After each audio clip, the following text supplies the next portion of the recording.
Hey hello everyone, this is your Bollywood spy यानी कि RJ Divya सोलकम। और इस वक्त मेरे साथ मौजूद है हम सबकी चहेती सारिका मैम। मैम, सबसे पहले तो बहुत प्यारी लग रही है, आप हमेशा प्यारी लगती है, आज भी प्यारी लग रही है। एंड कॉन्ग्रेचुलेशंस ऑन ऊंचाई के ट्रेलर बहुत ही हार्टफेल्ट ट्रेलर लगा। बहुत टाइम के बाद आप एक ट्रेलर देखते हैं, एक चेहरे पे मुस्कान आ जाती है एंड आपको लगता है कि फिल्म देखनी है। तो रिएक्शंस कैसे आ रहे हैं, फीडबैक्स कैसे? बिल्कुल जैसे आप कह रहे हैं ऐसे ही रिएक्शंस आ रहे हैं और इससे कुछ अलग हमने एक्सपेक्ट भी नहीं किया था, बिकॉज ये सूरज जी की एनर्जी है। करेक्ट, बिल्कुल ये पूरा क्रेडिट सूरज जी का है। उनकी जो एनर्जी है वो फिल्मों में आती है, और जब वो फिल्म बनाते हैं तो आपको पता है कि और कुछ मतलब अच्छी फिल्म होगी, दिल में बोलते हैं अच्छी, वो झोंके वाला ठंडा झोंका जो होता है ऐसी फिल्म होती है। 1982 में आपने बच्चन साहब के साथ सत्ते पे सत्ता, आई थिंक उसके बाद नास्तिक की थी। Then you guys worked in Youth and और भी मुझे लगता है हाँ नास्तिक थी क्या? नास्तिक में अमजद जी भी थे। नास्तिक, अच्छा, मेरे हाँ। And then I think Youth and Shoe Bite एक अनरिलीज फिल्म भी थी, और इस वक्त again you are working with him out here. कैसा था एक्सपीरियंस उस जमाने में और आज? क्या डिफरेंस लगता है, कैसे थे? वो पहले वाले में और अभी में तो बहुत फर्क है। क्योंकि वो तो 18 इयर्स का गैप रहा है ना, तो वो वाला एक्सपीरियंस बिल्कुल अलग था।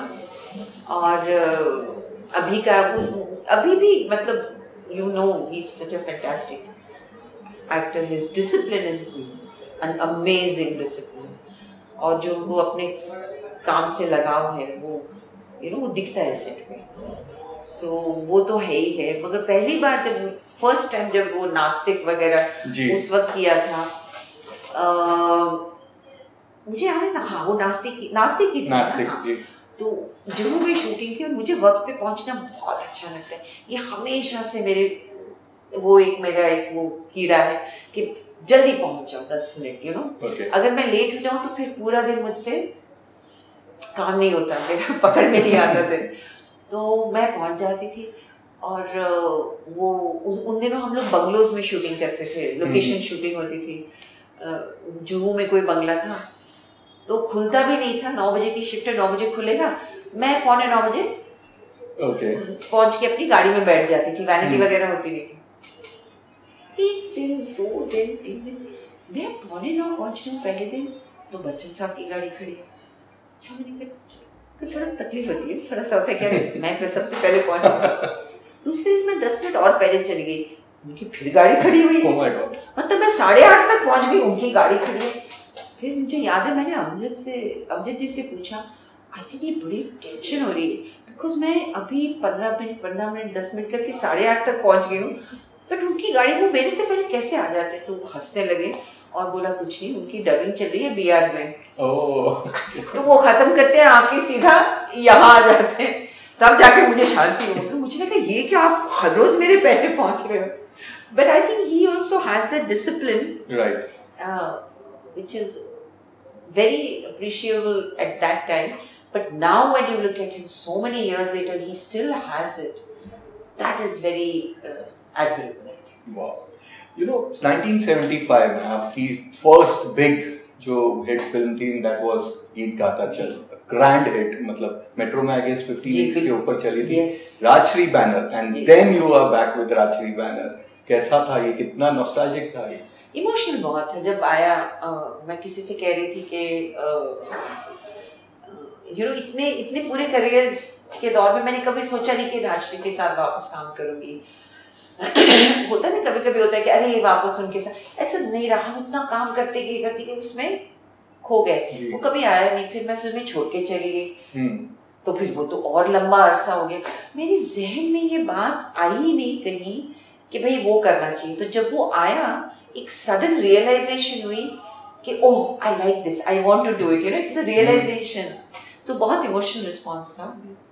फिर उसके बाद में ऑफ कोर्स स्क्रिप्ट पढ़ी और रोल देखा, तो वो भी बहुत बढ़िया था। मैंने डिसाइड कर लिया था एक्चुअली मैं करूँगी इन एनी केस। और जब सूरज जी से मिली, और उनकी फिल्में तो देखी हुई थी, उनसे मिलने के बाद तो मतलब एकदम बोलते ना सीलिंग हो गया था। वो जिस तरह का कॉन्वर्सेशन उनके साथ हुआ as a director, as a person. लेकिन वो 75 में गीत गाता चल में तो आई गेस आप सबसे पैम्पर्ड नहीं, ऐसा कुछ नहीं था। सचिन ने कहा था कि हमको बहुत पैम्पर करते थे, ये था। नहीं, हम सबको पैम्पर करते थे। आप गीता चल छोड़िए, ऊंचाई में सूरज जी ने हम सबको पैम्पर किया है। बिकॉज हम लोग नेपाल शूटिंग कर रहे थे, 1 महीने का शेड्यूल था और हम बहुत डीप अंदर की जगहों में गए और हमारी जो वो ऊंचाइयां बढ़ ही रही थी। हर लोकेशन चेंज होता था तो और 2000 फीट 3000 फीट, तो उसमें एल्टीट्यूड प्रॉब्लम आ जाता है। 300 लोगों की यूनिट थी। मतलब सूरज जी जब भी लोकेशन चेंज हो जाता था, एल्टीट्यूड मैनेज करने के लिए हमें काठमांडू लाते थे, फिर वापस ले जाते थे, फिर हम काठमांडू आते थे, फिर हम वापस जाते। दिस इज पैम्परिंग, ताकि यूनिट को, आर्टिस्टों को किसी की तबीयत ना खराब हो जाए। ये तो मुझे लगता है ये इनके डीएनए में है राष्ट्रीय के, कि वो सबको हमेशा पैम्पर करते हैं। माउंट एवरेस्ट क्लाइंबिंग का जो थीम है, इसमें बहुत सारे थीम्स है, फ्रेंडशिप भी है, माउंट एवरेस्ट बेस तक जाना है एवरीथिंग। आपके लाइफ की कौन सी ऐसे मेमोरेबल या सबसे टफ जर्नी रही थी जो आज भी याद है कि यार that was like so tough? I will never physically या एक्चुअली ओनली दिस। अच्छा, नेपाल 1 मंथ ओके जब हमने शूटिंग की, मैंने मतलब दिस वाज इम्पॉसिबल। इतना थक जाते थे, सुबह 8 बजे सेट पे होना होता था, 2 घंटे हम उतर के जाते थे, लोकेशन अंदर के थे, नीचे जाके पहाड़ियों के बीच में, तो 2 घंटे जाने में लगते थे।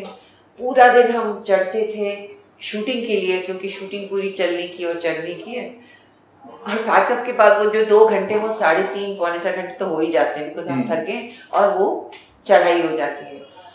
और जाना, गर्म पानी से नहाना, क्रैश हो जाना सुबह। फिर मतलब मैं अभी किसी को बोल रही थी सुबह के 20th डे पे मैंने अपने आप को बोला, सारिका तुम बहुत अच्छी लड़की हो, बहुत मेहनत करी हो, बस 10 दिन और निकाल लो, मैं प्रॉमिस करती हूँ और 4 साल तुम्हें इतना चढ़ने वाला शेड्यूल नहीं दूंगी। So it is very difficult.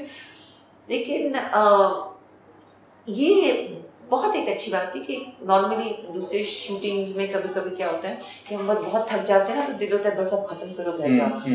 यहाँ पे पता नहीं क्यों ऐसी फीलिंग कभी नहीं आई। मे बी सब लोग थे, बिल्कुल, और नहीं, एक और एटमॉस्फेयर था, बहुत प्यार था, फैमिली की फीलिंग थी, सब कर रहे थे।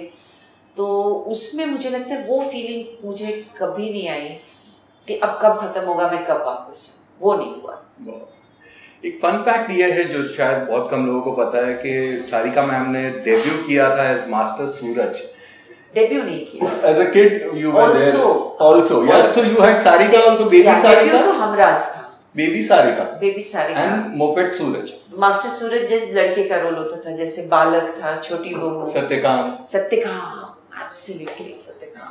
तो कितना मतलब बट वो वाली सारी पिक्चर है आपकी तो सुपर हिट हो गई थी। हाँ, तो काफी, तो लड़की का करें लड़के का करें दोनों, मतलब विग पहना के वो मास्टर सूरज बना देते थे। और लड़की का जो था वो तो लड़की का ही था, आशीर्वाद, ये वो, यू नो ऑल दैट। तो आप क्या पूछ रहे थे? जनरल कि कैसा था उसका मास्टर सूरज वाला दैट? बस यही था, एक्सपीरियंस तो मतलब नहीं बदलता वैसे। ओके, तो सूरज जी की मगर लड़की के रोल के ज्यादा रोल मिलते थे, लड़कियों के कम मिलते थे। ओके, वो कम फिल्में अगर आप देखेंगे, राइट। हाँ, अभी मैं सडनली सोच रही थी देख इसमें कितनी है, देवी भी है, ये भी बहुत सारी फिल्म। हाँ, एज अ मास्टर सूरज, वही मैंने कहा मैक्सिमम और सब हिट वाली, बालक वाली बहुत ही। बट सूरज जी की बात करेंगे तो you know his career we share a name, I suddenly realized even though it's my alias but we share a name. Yes. Okay.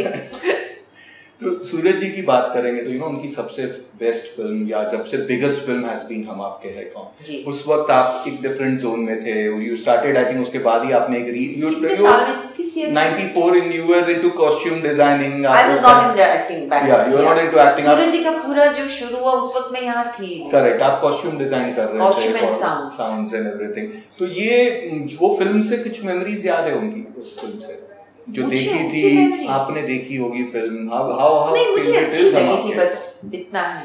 Okay, और तो कोई मेमोरी नहीं। अच्छा, it's not one of your ऐसे, which is your favourite film of Suraj Barjatya?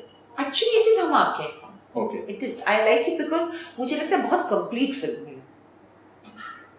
Casting देखिए, गाने देखिए, placement देखिए, कैरेक्टर्स देखिए, वो डायरेक्शन का जो कहाँ क्या करना है, किस चीज़ को अंडरलाइन, मुझे उनकी वो फिल्म सबसे अच्छी, बहुत पूरी फुल लगती है। और जनरली ये कुछ फैंस बेस्ड क्वेश्चन है कि आप पास टाइम में टीवी पे ओटीटी पे क्या देखते हैं, व्हाट्स योर फेवरेट थिंग? पहले तो कन्फेशन है कि मुझे पढ़ने का बहुत शौक है, तो हमेशा मतलब 80% मैं किताबें ही पढ़ती रहती थी। शायद उस वक्त सिनेमा के इतने आउटलेट्स नहीं थे, थिएटर में ही जाना पड़ता था, यू नो, इंटरनेट भी इतना ठीक से कोई साइट्स नहीं थी। लेकिन अब ये कन्फेशन है कि वो सिनेमा कंटेंट व्यूइंग ज्यादा हो गया है, पढ़ाई थोड़ी कम हो गई है। सो अभी इतनी कमाल की बुक्स भी कभी कभार आती हैं, मगर फिल्में बहुत अच्छी आ जाती हैं। अगर आप वर्ल्ड सिनेमा देखें तो उसमें मैं बस देखती, उसमें फुल देखती रहती। And TV पे do you watch all these No, reality I don't shows? have a TV in my house since 2015. Oh, so no reality shows, nothing. 2015 से मेरे घर में मैंने टीवी नहीं रखा है। न्यूज़ तो आजकल इंटरनेट में मिल जाती है, सब कुछ तो इंटरनेट में मिल जाता है। तो आज एक वादा तो आप हमारे जो व्यूअर्स हैं उनसे करिए कि प्लीज आप थोड़ी और फिल्में करेंगे। In your second phase you did some कमाल की फिल्में। Club 60 one of my personal I love that film. Parzania है, बहुत सारी कमाल की। एंड शूबाइट अगर रिलीज होती तो कुछ अलग ही लेवल की फिल्म होती, बट अब एक प्रॉमिस कीजिए you will do more. I can't promise, I will try my best. I really don't know. चलिए, we wish you all the best for that and thank you for being here. Thank you so much. Thank you.